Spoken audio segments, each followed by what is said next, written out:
Kalau hidup cuma dari tangan ke mulut, saya bilang kambing di kampung saya juga begitu pikirannya, Ner. Itu kambing di kampung saya, asal perutnya kenyang sudah hidup dia. Perkara besok bagaimana, lusa prospeknya macam mana, bulan depan ada apa, kambing nggak pernah mikir. Di kampung saya kambing juga pikirannya begitu. Kamu Kristen ya? Tadinya. Loh kok tadinya, lalu apa sekarang kamu ini? Dia bilang sekarang saya netral. Saya tidak beragama, tapi saya percaya kepada Tuhan sebagai pencipta alam. Saya ingat benar dia bilang, I haven't any religious, but I believe to God as the creator of the world. Kenapa bisa netral begitu, Ner? Habis saya bingung katanya. Islam bilang Islam baik, Kristen bilang Kristen baik, Hindu Buddha bilang Hindu Buddha baik, semua agama baik. Saya netral sekalian, nggak beragama. Yang penting saya percaya kepada Tuhan. Saya bilang, Ner, kamu ini kayak orang mau beli celana, lalu bingung. Yang satu bilang Levi's bagus, yang satu bilang Blue Jean hebat, yang satu bilang Wool England hebat. Celana ini hebat, celana itu bagus, celana ini hebat. Semua celana bagus, kamu bingung. Akhirnya netral, tidak pakai celana. Itu juga salah.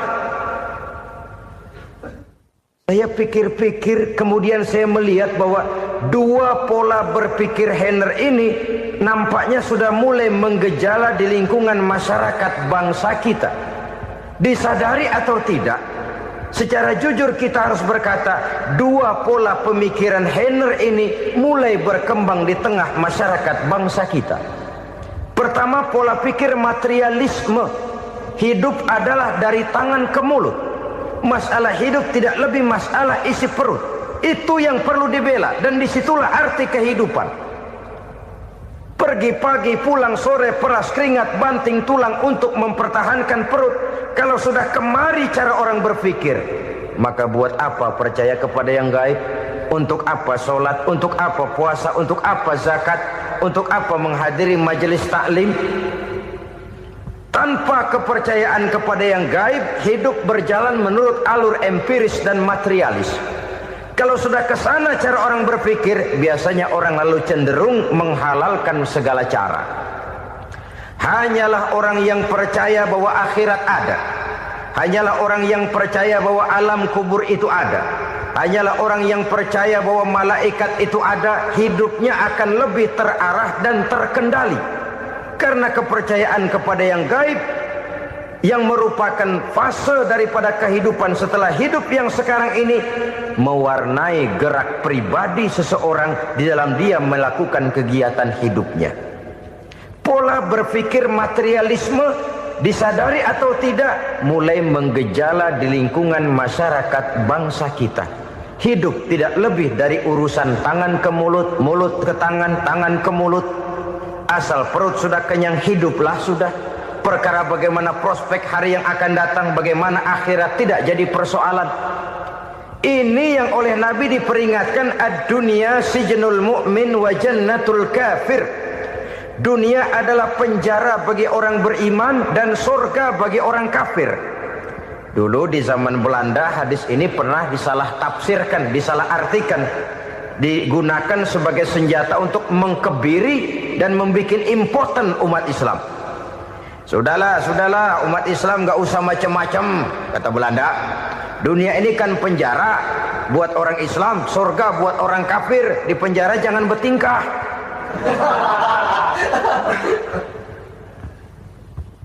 Pengertiannya tidak begitu.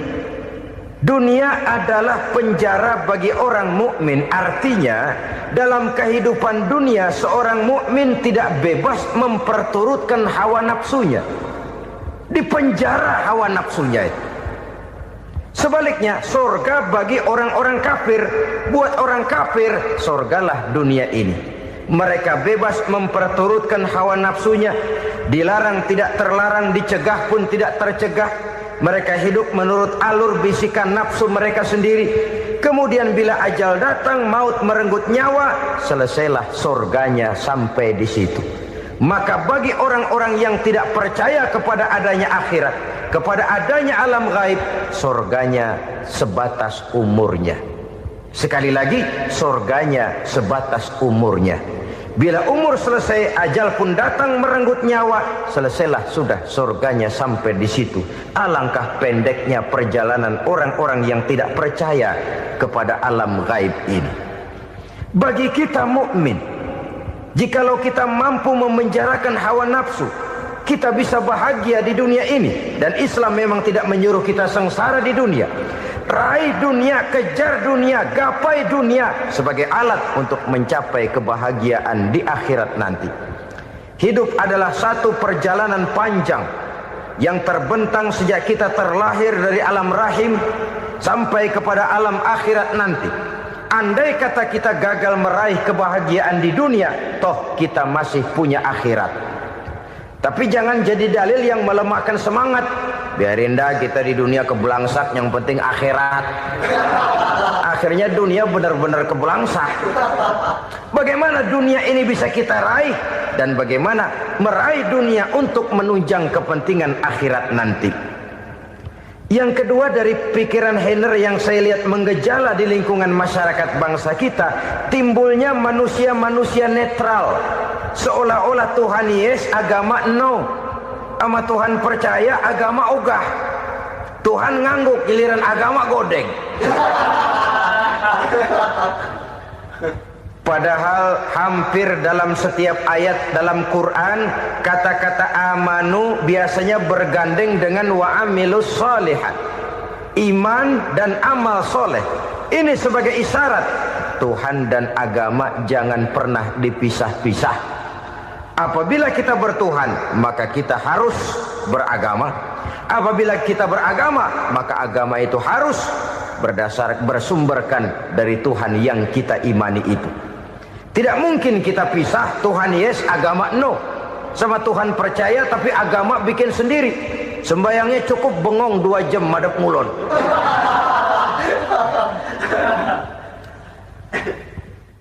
Saudara-saudara kaum muslimin rahimakumullah. Jadi dengan demikian, agama yang kita akui merupakan unsur mutlak di dalam pembangunan sekarang ini, merupakan bagian dari kehidupan yang menuntun kita bahwa di balik alam nyata ini, di balik alam syahadah ini ada alam gaib. Dan mudabbir, murabbi, yang mengatur, yang menguasai, yang memelihara baik dia alam nyata, baik dia alam gaib, tidak lain adalah Allah Subhanahu wa ta'ala. Di sana ada satu super power, satu maha kekuatan yang kita perlu bersandar kepadanya. Sebagai makhluk nyata yang hidup di alam nyata, berbuatlah secara nyata sebagaimana harusnya kita berbuat. Karena Islam jelas bukan agamanya orang pemalas. Islam jelas bukan agamanya orang yang mengajarkan setelah selesai sholat boleh duduk, nggelenggem ayam-ayam, ndelohom, menghitung bintang di langit sambil menunggu keajaiban. Tidak. Islam adalah agama yang mengajarkan apabila sholat sudah selesai kamu kerjakan, bertebaranlah di permukaan bumi, cari karunia Tuhanmu. Jangan hidup berpangku tangan menunggu keajaiban. Karena hidup bukan undian. Jangan berharap untung besar tanpa mau peras keringat. Tapi di sebalik itu toh kita juga harus yakin bahwa di sisi usaha nyata yang kita lakukan ada satu super power, satu maha kekuatan gaib yang menentukan berhasil dan tidaknya usaha kita. Kepercayaan kepada hal semacam inilah yang mendorong kita untuk mempunyai sandaran vertikal, agar jikalau usaha ini berhasil, kita tidak lupa diri dan lupa daratan. Jikalau usaha ini gagal, kita tidak putus asa dan buruk sangka, tidak cupik pandangan dan sempit hati, tapi mampu melihat persoalan dengan kacamata putih sambil husnuzon kepada Allah Subhanahu wa ta'ala. Kita percaya malaikat itu ada. Ada yang namanya raqib dan atid, mengawasi gerak hidup kita sampai kepada gerak hati kita. Ini memberikan sugesti agar kita berhati-hati. Tidak sejengkal tanah pun kita bisa berlindung dari pengawasan raqib dan atid. Ada munkar nakir, yang akan menyoal kita di alam kubur. Ada malaikat Malik, penjaga neraka. Ada malaikat Ridwan yang menjaga surga. Kita percaya kepada adanya jin. Kita percaya kepada adanya setan, iblis. Percaya kepada adanya, bukan mempercayai si setan, si iblis lalu menjadikannya sebagai teman. Tidak. Percaya bahwa mereka itu ada dan merupakan makhluk Allah yang gaib yang diciptakan Allah Azza wa Jalla. Kepercayaan kepada alam gaib memberikan motivasi terhadap gerak lahir manusia, sehingga dengan motivasi kepercayaan kepada yang gaib, gerak lahir jadi lebih terarah, jadi lebih terpelihara. Pernah seseorang bertanya, "Pak, apakah adanya akhirat bisa dibuktikan secara ilmiah?" Saya bilang tidak bisa, tidak bisa. Kenapa? Karena yang berangkat nggak pernah pulang kembali lagi. Kalau dia pulang kemari bisa kita tanya bagaimana enak di sono. Cuma secara moral saya katakan, lebih beruntung orang yang percaya kepada akhirat daripada yang tidak. Sekarang saudara percaya akhirat ada, lalu saudara baik-baik di dunia, sholat, puasa, zakat, menolong orang lain, menebarkan kebajikan. Saudara mati, andai kata akhirat tidak ada, toh dalam hidup saudara sudah berbuat baik. Paling tidak nama saudara akan dikenang sebagai orang baik. Sebaliknya, saudara percaya, kata saya, bahwa akhirat tidak ada, lalu hidup semau-maunya, tenggelam dalam maksiat dan munkarat, menentang Allah, tidak mau ruku dan sujud.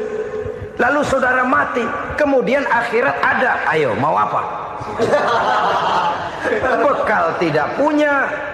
Jadi secara moral lebih beruntung orang yang percaya kepada adanya akhirat daripada yang tidak percaya. Dan itu alam gaib yang tidak bisa dibuktikan secara eksakt. Jangankan untuk membuktikan seperti itu, dalam kehidupan sehari-hari saja yang kita rasakan tidak selalu berbentuk toh. Angin, bagaimana sih bentuknya angin? Kita tidak tahu. Merah, buktinya kalau dikerok merah. Yang merah itu kulit, yang kulit kita bukan anginnya. Sakit, rasa sakit itu ada, tapi bagaimana bentuk sakit kita nggak pernah tahu. Kalau kita makan cabai pedas, bagaimana bentuk pedas itu tidak ada, tapi rasa ada. Bentuk pedas hijau, cabenya bukan pedasnya. Tidak semua yang kita rasakan bisa kita gambarkan dalam bentuk yang konkret. Oleh karena itu, sekali lagi bahwa kepercayaan kepada alam yang gaib mampu memberikan satu sugesti yang menata kehidupan seseorang lebih lurus, lebih terarah, dan lebih terkendali. Maka wajar kalau kepercayaan kepada yang gaib mengantarkan seseorang untuk meraih kemenangan. Kenapa? Dia percaya kepada yang gaib, bahwa akhirat ada, bahwa alam kubur ada, bahwa pertanggungan jawab itu ada. Maka dia lalu tidak hidup saenae udele dewe, itu loh. Tidak hidup menurut seleranya sendiri, terarah, teratur. Ini cirinya yang pertama. Orang bertakwa yang akan meraih kemenangan, mereka beriman, mereka percaya kepada yang gaib. Bahkan hal-hal konkret saja selalu berangkat dari yang gaib. Saudara-saudara, para remaja, para pemuda sekarang ini tidak pernah tahu toh siapa yang akan jadi teman hidup saudara. Kita bisa saja ngerancang, mentargetkan, tapi toh akhirnya yang namanya jodoh bukan kekuasaan kita. Rezeki di luar kemampuan kita. Begitu juga ajal. Maut, jodoh, ajal adalah contoh-contoh konkret bahwa pada akhirnya yang gaiblah yang menentukan. Bertahun-tahun ngelancong, emang jodoh seret nggak jadi.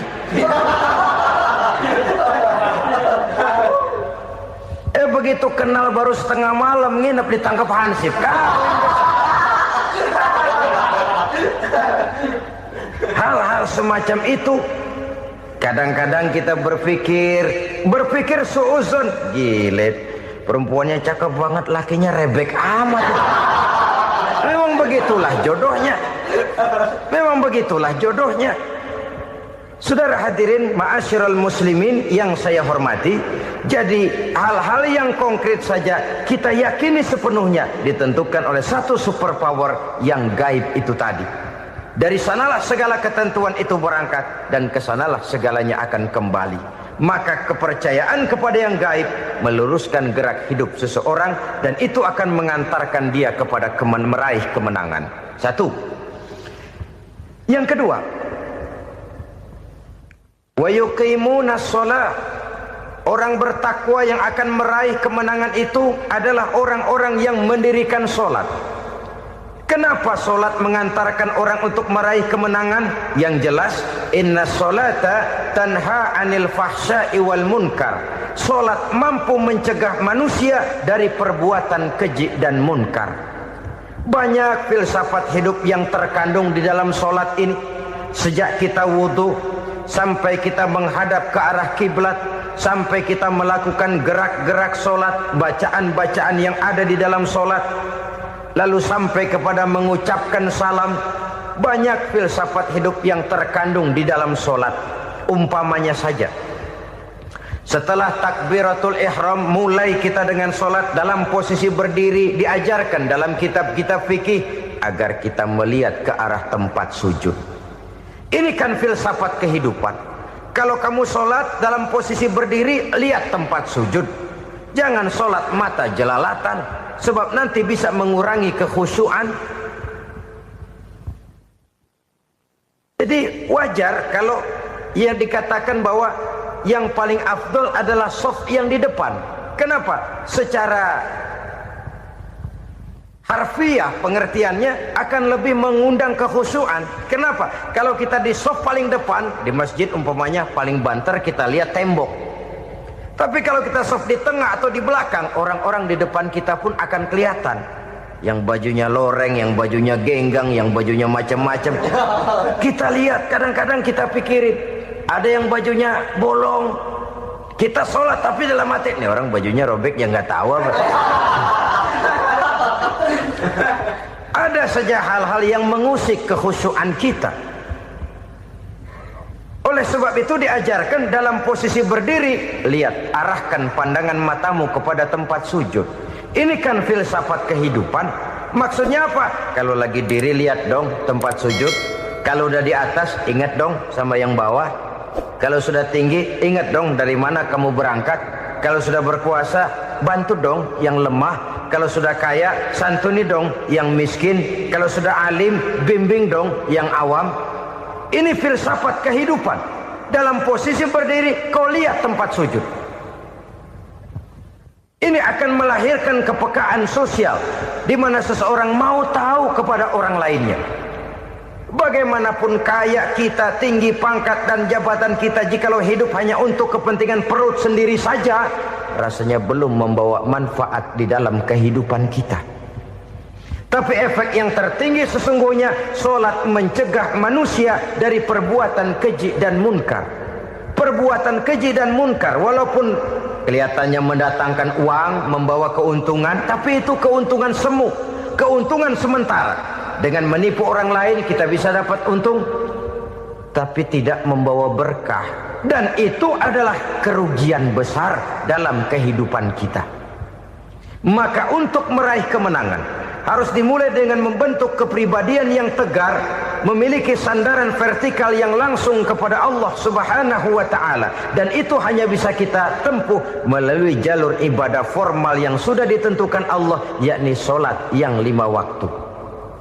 Untuk memperkuat itu ada sholat-sholat sunnah, rawatib, nawafil sebagai terminal-terminal kontrol cadangan untuk memelihara stabilitas temperatur batin di dalam kita berhubungan dengan zat yang maha gaib, yaitu Allah Subhanahu wa ta'ala. Orang sering bertanya, Pak, itu tetangga saya nggak sholat, duitnya nggak habis-habis, Pak. Nggak sholat tapi mobilnya tambah terus. Nggak sholat tapi usahanya makin maju. Tapi di sisi lain ada orang yang rajin sholat, rezekinya butak bener. Anaknya mana kurus, mana korengan. Saudara hadirin, ma'asyiral muslimin rahimakumullah. Harus saya katakan bahwa sholat memang bukan untuk cari duit. Sholat adalah sandaran vertikal kita kepada Allah. Sedangkan soal rezeki itu berkaitan dengan sifat Allah Maha Pengasih dan Maha Penyayang. Allah Maha Pengasih, siapapun dikasih kalau mau usaha. Allah Maha Penyayang, tidak semua orang disayang oleh Allah Azza wa Jalla. Dan belum tentu banyak harta itu merupakan nikmat. Mungkin juga istidraj. Artinya istidraj itu dikasih tapi diambulin, kalau bahasa Betawinya itu. Dikasih tapi diambulin, itu bukan merupakan nikmat sesungguhnya, lebih merupakan azab dari Allah Subhanahu wa ta'ala.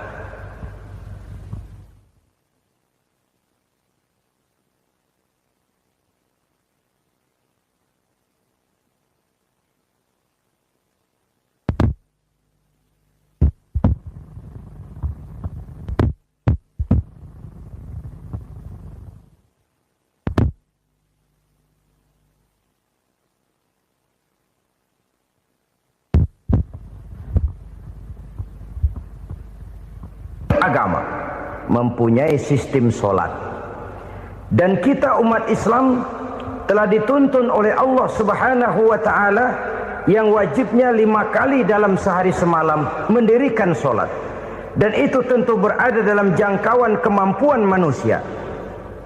Pada awalnya barangkali kita memang merasa sholat itu satu kewajiban, tapi semakin kita hayati makna, manfaat dan filsafat yang terkandung di dalam ajaran sholat, semakin sampai kita kepada keyakinan bahwa sholat adalah keperluan kita. Sehingga pada waktu tertentu dinilai puncaknya, kita tidak lagi akan berkata saya wajib sholat, tapi kita akan berkata saya perlu sholat. Kalau kita sudah merasakan itu adalah keperluan kita, nah di sanalah kita baru akan merasakan ruginya kalau hal itu tidak kita laksanakan. Sepanjang kita masih berkata saya wajib sholat, kita akan lebih merasakan dia sebagai beban ketimbang sebagai keperluan. Yang jelas Allah tidak memerlukan ibadah yang kita laksanakan ini. Dengan kata lain, andai kata satu dunia penuh ini orang tidak ada yang sholat satu pun, Allah tidak akan turun dari jabatan Tuhan. Jangan lalu berpikir kalau kita ngambek se-RW kagak sembahyang Tuhan tekor kali ini ya. Tentu tidak. Itu perlunya kita, bukan perlunya Allah. Dan pada induknya kita akan berkata saya perlu agama. Kalau secara induk kita sudah memerlukan agama, maka konsep-konsep yang ada di dalam ajaran agama itu pun adalah juga merupakan keperluan kita. Baik dia bernama sholat, baik dia bernama puasa, baik dia bernama zakat, baik dia bernama haji, seluruhnya adalah keperluan kita. Dan sesuatu yang kita perlukan apabila tidak kita laksanakan akan melahirkan kerugian di dalam kehidupan. Jangan heran kalau kita membaca riwayat perjalanan hidup para salafus soleh, orang-orang soleh. Ada yang tahajud sampai 100 rakaat, ada yang sholat malam kakinya sampai bengkak. Kita sekalinya bengkak biri-biri. Ada yang sholat membaca surah dalam Al-Quran sampai khotam Quran. Kok mau? Mereka sudah merasakan itu keperluan. Itu saja soalnya. Satu saat pun jikalau kita merasa bahwa itu keperluan saya, kita pun akan melaksanakan seperti itu. Keperluan saya dalam kehidupan. Inilah yang kedua. Yang ketiga, orang bertakwa yang akan meraih kemenangan itu, wa mimma razaqnahum yunfikun. Mereka membelanjakan sebagian daripada rezeki yang diberikan Allah kepada mereka. Mereka infakkan di jalan Allah. Ada satu dialog menarik Satu hari seorang anak muda bertemu dengan seorang kakek-kakek yang sudah dikenalnya baik. Bertanyalah anak muda ini, "Kek, umur kakek berapa tahun?" 15 tahun, kata si kakek. "Anak kakek berapa orang?" 1. "Harta kakek berapa banyak?" 15 juta. Si anak muda ini bengong, lalu protes, "Kok kakek bohongin saya?" "Kenapa?" "Saya tahu umur kakek 70 tahun. Kenapa ngaku 15? Saya tahu anak kakek 5. Kenapa bilang 1? Saya tahu kakek miliuner, miliaran uang kakek. Kenapa ngaku cuma 15 juta? "Begini," kata si kakek tadi, "benar umur saya 70 tahun. Tapi dari umur yang 70 tahun itu baru 15 tahun terakhir ini saya merasakan ibadah kepada Allah. Meninggalkan maksiat, jauh dari segala macam munkarat.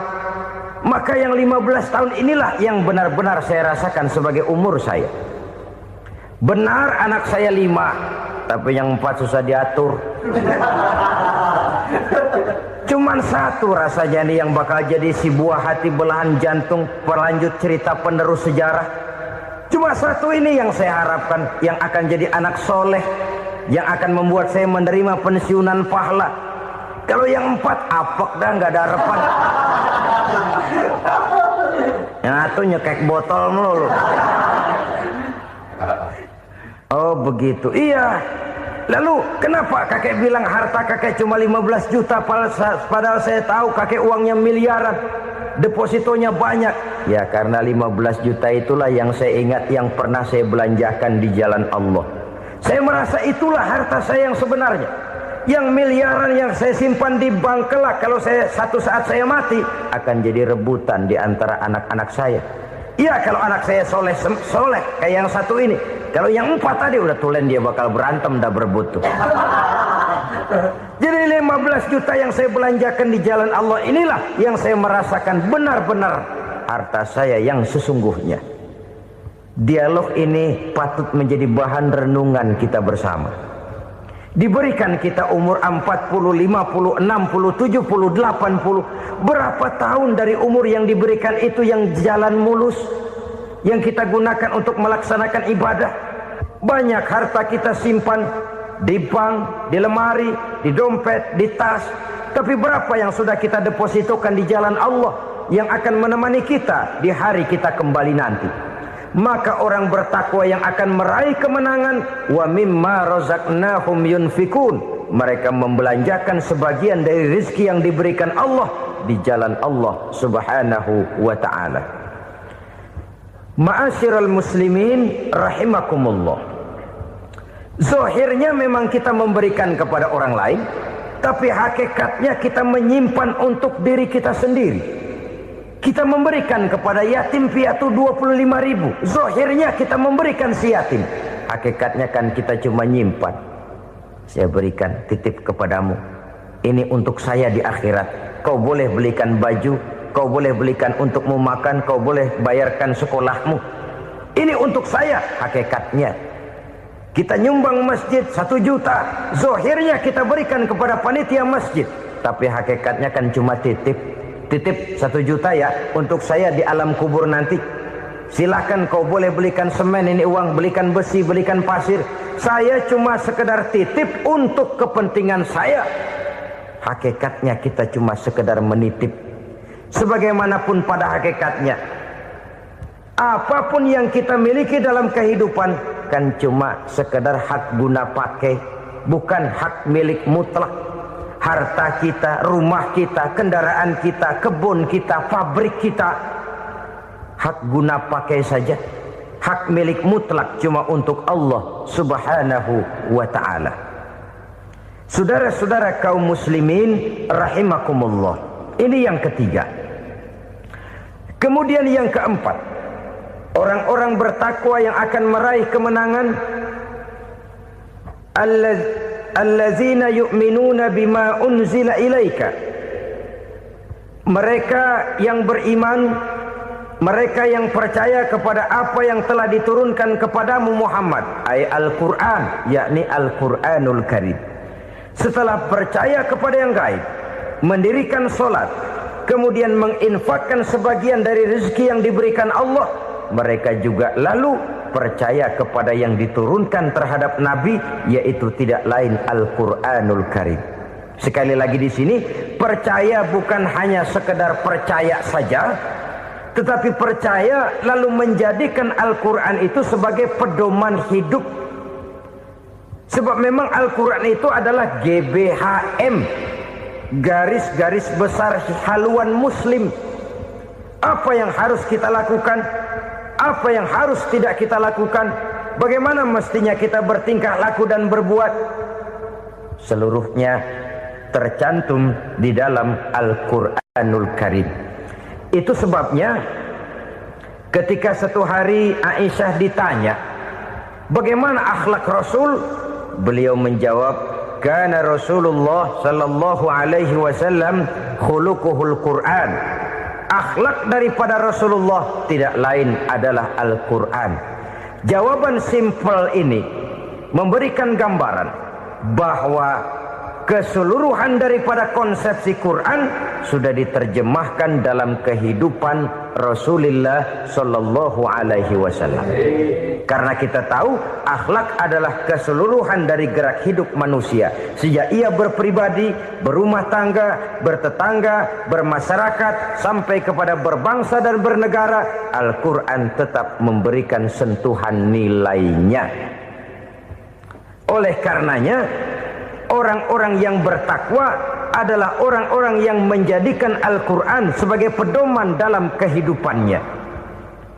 Dan kita yakini Al-Quran diturunkan kepada Nabi Muhammad bukan merupakan produk Nabi Muhammad. Isi dan redaksinya langsung dari Allah Subhanahu wa ta'ala. Kemudian cirinya yang kelima, orang bertakwa yang akan meraih kemenangan itu, wa ma unzila min qablika. Tidak hanya sekedar percaya kepada yang diturunkan terhadap Nabi Muhammad, yaitu Al-Quran, mereka juga percaya kepada apa yang pernah diturunkan kepada para nabi, kepada para rasul sebelum Nabi Muhammad. Percaya kepada adanya suhuf, percaya kepada adanya Taurat, percaya kepada adanya Injil, percaya bahwa Allah dahulunya sudah menurunkan Taurat kepada Musa, percaya bahwa Allah sudah menurunkan Injil kepada Isa, percaya Injil ada, Taurat ada, diturunkan Allah untuk Isa dan Musa, tetapi tidak wajib mengamalkannya karena kita sudah diberikan Al-Quranul Karim. Ini yang perlu saya garis bawahi. Kita percaya Allah telah menurunkan Injil dahulu kepada Isa. Kita percaya bahwa Allah telah menurunkan Taurat dahulunya kepada Nabi Musa. Kadang-kadang ini dijadikan dalih, dikacaukan pengertiannya. Quran saja mengajarkan bahwa orang yang bertakwa harus percaya kepada Injil, maka pakailah Injil. Apalagi kalau ayat sebelumnya ditilap, dihapus, dihilangkan, Injilnya yang ditekankan, maka akan terjadilah penekanan yang salah arah. Karena salah arah akhirnya bisa merusak dan menghancurkan akidah. Ketika Rasul suatu saat pernah ditanya orang, "Ya Rasul, bagaimana sikap kita sebagai muslim terhadap Injil yang ada sekarang?" Beliau menjawab, "La tukadzibuhu jami'an wa la tusaddiquhu jami'an." Jangan didustakan seluruhnya, jangan juga dibenarkan semuanya. Artinya, ini sudah merupakan gambaran dari Rasul bahwa dalam Injil yang ada sekarang masih ada ajaran-ajaran tauhid yang dibawa oleh Nabi Isa dan diajarkan kepada umatnya. Tapi juga dalam Injil yang sekarang ini sudah terkena intervensi dan investasi manusiawi. Karena itu Rasul menyimpulkan, la tukadzibuhu jami'an wa la tusaddiquhu jami'an. Jangan didustakan semua, jangan dibenarkan seluruhnya. Kita memang percaya Allah telah menurunkan Injil kepada Nabi Isa dulu, tapi kita tidak wajib mengamalkan Injil. Kita percaya Allah telah menurunkan Taurat kepada Nabi Musa, tapi kita tidak wajib mengamalkan kitab ajaran Taurat. Yang wajib kita percayai dan kita amalkan hanyalah Al-Quranul Karim. Kenapa? Oleh karena baik yang ada di dalam Taurat, baik yang ada di dalam Injil, tentu tercakup di dalam Al-Quran sebagai kitab terakhir yang diturunkan oleh Allah Subhanahu wa Ta'ala. Dan itu wajar. Kalau seorang pejabat mau mengeluarkan satu keputusan baru, tentu dia harus meninjau keputusan-keputusan lama. Andai kata dianggap tidak berlaku, dianggap tidak relevan lagi, maka keputusan-keputusan lama itu tentu sudah dianggap tidak berlaku. Sebagian daripada aturan-aturan dalam keputusan lama yang masih dianggap relevan tercantum dalam keputusan baru yang wajib diamalkan. Begitulah hubungannya antara Al-Quran, Taurat, Zabur, dan Injil. 4 kitab samawi yang diturunkan Allah masing-masing kepada Zabur untuk Nabi Daud, Taurat untuk Nabi Musa, dan Injil untuk Nabi Isa alaihi wassalatu wassalam. Ketiga-tiga kitab itu kita percayai adanya. Kita yakini Allah telah menurunkan Zabur, Taurat, dan Injil, tapi kita tidak wajib mengamalkannya. Yang wajib kita mengamalkannya sekarang ini tidak lain hanyalah Al-Quranul Karim saja, karena ia mencakup apa yang ada di dalam Zabur, apa yang ada di dalam Taurat, dan apa yang ada di dalam Injil. Keotentikannya bisa dipertanggungjawabkan. Ya, tapi kan Nabi Muhammad sudah mati 14 abad yang lalu, dan di zaman beliau Al-Quran kan belum dikodifikasikan, belum ditulis. Bagaimana keotentikannya bisa dipertanggungjawabkan? Mudah saja. Allah berjanji, inna nahnu nazzalna dzikra wa inna lahu lahafizun. Kami yang menurunkan Al-Quran dan kami yang akan menjaga dan memeliharanya. Allah turunkan Quran, Allah menjaganya. Bagaimana cara Allah menjaga Al-Quran itu? Banyaknya orang-orang yang hafaz Al-Quran. Hafaz Al-Quran 30 juz, 114 surah, 6.666 ayat. Sehingga jangankan satu kata, jangankan satu ayat, satu kalimat saja berubah, sudah akan timbul reaksi dan mudah dimengerti. Kenapa? Banyak orang-orang yang hafaz Al-Quran. Sedangkan pada setiap akhir tahun biasanya malaikat Jibril selalu mengadakan checking terhadap ayat-ayat yang diturunkan pada waktu itu. Di zaman Nabi sendiri sudah ada usaha kodifikasi. Dan yang lebih luar biasa lagi, sampai hari ini tidak seorang pun mampu membuat satu ayat saja semacam Al-Quran. Ke bahasa manapun dia diterjemahkan, naskah aslinya tetap ikut. Rujukan dasarnya tetap ada. Berdasarkan itu, maka tidak mungkin terjadi penyelewengan terhadap atau pemalsuan terhadap ayat-ayat Al-Quranul Karim. Kesuciannya, keotentikannya, kemurniannya bisa dipertanggungjawabkan. Ma'asyiral muslimin rahimakumullah. Oleh karenanya, konsepsi dasar daripada ajaran Islam ini memang tidak lain adalah Al-Quran dan Sunnah. Isi daripada agama Islam yang merupakan iman, Islam, dan ihsan, konsepsi dasarnya tidak lain adalah Al-Quran dan Sunnah Rasulullah Sallallahu Alaihi Wasallam. Maka yang kita perlukan sekarang ini adalah terjemahan Al-Quran di dalam kehidupan kita. Dengan demikian, maka gaya kehidupan yang lebih Qurani itulah yang kita dambakan. Kita perlu memang terjemahan Quran dalam bahasa Inggris, dalam bahasa Belanda, dalam bahasa Jepang, tapi yang lebih kita perlukan adalah terjemahan Quran di dalam kehidupan kita. Konsekuen, tidak memanipulasi, ringan sama kita jinjing, berat sama kita pikul. Jangan kalau lempengan ayat Quran tuh kira-kira enak diamalin, keras teriakan kita. Giliran kira-kira ayat Quran itu mukul kepala kita sendiri, diam kita. Itu ciri yang pernah disindir Allah dalam awal-awal Baqarah juga. Ciri beragamanya orang yang munafik. Kullama adha'a lahum masyawfih, kata Allah. Wa iza azlama alaihim qamu. Apabila terang mereka jalan, apabila gelap mereka berhenti. Artinya, kalau kira-kira di Islam nguntungin, rame-rame pada teriak Islam. Tapi ketika diminta untuk berjuang, ketika dituntut untuk berkorban, rame-rame mengundurkan diri. Nasib agama tidak ubahnya seperti daun pisang yang dikait orang di tepi jalan lantaran tak berpayung di ketika hari hujan. Manakala hujan usailah sudah, daun itu pun dicampakkan di tepi jalan, diinjak pula orang nan lalu. Artinya orang menjadikan agama cuma sebagai lipstick, decoration only, tidak konsekuen. Hanya pada saat-saat kelihatannya Islam membawa keuntungan, rame-rame orang teriak-teriak tentang Islam. Tapi jikalau diminta berjuang, jikalau dituntut untuk berkorban, biasanya rame-rame juga mengundurkan diri. Jangan heran kalau mayoritas hitungan kita, tapi minoritas peranan kita. Kuantitas kita dalam jumlah, tapi dalam kualitas kita lebih sering jadi penonton daripada jadi pemain. Padahal itu sangat tidak boleh terjadi. Umat Islam di Indonesia harus bangkit. Umat Islam di Indonesia harus sadar akan keberadaannya. Tidak boleh hanya jadi penonton berpangku tangan. Karena memang agama kita juga mengajarkan untuk konsekuen di dalam menjabarkan ajaran-ajaran daripada agama kita.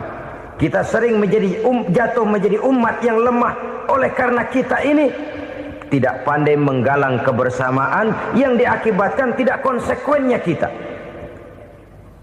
Diistilahkan bahwa umat Islam di dalam menggalang kebersamaannya itu harus seperti orang main sepak bola. Saudara-saudara kan tahu orang main sepak bola itu. Orang main sepak bola, kalau pertandingan belum dimulai sih silakan saja kumpul di luar lapangan, atur strategi yang baik. Tapi kalau pertandingan sudah dimulai, turun ke lapangan hijau, jangan kumpul terus. Ada sepak bola gotong royong, mundur-mundur rame-rame, depan ke depan kumpul melulu mainnya. Kalah.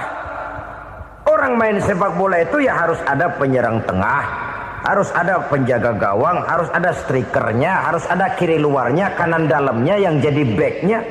Posisi boleh bermacam-macam, tapi yang penting saling ngoper untuk menggolkan gawang lawan. Begitulah umat Islam ini. Boleh ada yang jadi pejabat, boleh ada yang jadi pengusaha, boleh ada yang jadi petani, silakan ada yang jadi seniman, ada yang jadi penyair, ada yang jadi artis sekalipun. Tapi kalau sudah berhasil menguasai bola, jangan lupa operannya. Operan itu yang langka. Kita ini muslim kadang-kadang kalau sudah memegang menguasai bola, kalau belum mau mampus, belum mau ngoper. Nanti kalau sudah nggak punya bola, baru mau ngoper. Kalau sudah dengar-dengar mau dekat pensiun, baru mau jihad, baru mau berjuang, baru mau ngurus pesantren. Tanda tangan sudah tidak laku, memo sudah tidak dihargai, baru mau berjuang. Kemarin kemana mas? Kita tidak pandai memanfaatkan posisi. Dengan kata lain, kalau kembali kepada persoalan kita, konsekuensi kita terhadap agama yang kita anut ini belum ideal. Kita masih lebih sering berislam ini pada saat-saat yang menurut perhitungan kita membawa keuntungan. Tapi kalau diminta berjuang, dituntut berkorban, yang itu pun hakikatnya adalah untuk kepentingan kita juga. Allah tidak pernah menuntut kita untuk jihad bagi kepentingan Allah, itu tidak. Berjuang menegakkan agama Allah, apakah untuk kepentingan Allah? Tidak. Untuk kepentingan kita. Sebab nilai-nilai jihad itu pada akhirnya akan membawa kita kepada satu kebahagiaan. Setidaknya kalau tidak di dunia, tentu di akhirat sebagai syahid. Oleh karena itu, pada bagian akhir ini saya ingin mengajak, marilah kita konsekuen. Sekali kita berkitabkan Al-Quranul Karim, mari dia kita jadikan pedoman. Jangan cuma kita jadikan sebagai penghias dinding, pelengkap rumah, bahwa di rumah kita ada Al-Quran, tapi yang baca kecoa. Habis pada bolong tuh Quran. Yang penting kan punya Quran. Ditaruh di pintu rumah. Biar apa? Biar kuntilanak kagak masuk katanya. Ya apa itu nasib Quran, cuma kerjanya jaga pintu, ngusir kuntilanak, ngusir memedi. Bagaimana kita hidup menurut tuntunan Al-Quran? Kadang-kadang tidak pernah menjadi masalah bagi kita. Maka bagaimanakah Al-Quran akan mungkin membawa keberkahan dalam hidup kalau ajarannya kita injak-injak dalam keseharian kita? Mewujudkan gaya hidup yang lebih Qur'ani, itulah yang akan kita rintis di dalam kehidupan kita. Bertahap, step by step, menurut kemampuan yang ada pada kita. Jika jalan ini tidak bisa kita selesaikan, percayalah akan ada generasi penerus yang akan melanjutkan usaha dan cita-cita mulia itu. Jadi percaya kepada Taurat, percaya kepada Injil, sekadar percaya Allah dahulunya sudah menurunkan itu, tapi kita tidak wajib mengamalkannya. Kenapa? Generasi Injil masa berlakunya sudah kedaluarsa. Taurat masa berlakunya sudah kedaluarsa. Injil pernah berlaku untuk orang Nasrani di zaman Nabi Isa. Taurat pernah berlaku untuk orang Yahudi di zaman Nabi Musa. Setelah generasinya berlalu, datang Rasul penutup yang membawa Al-Quranul Karim. Maka Al-Quran itulah yang berlaku menjadi pedoman sampai hari akhir nanti.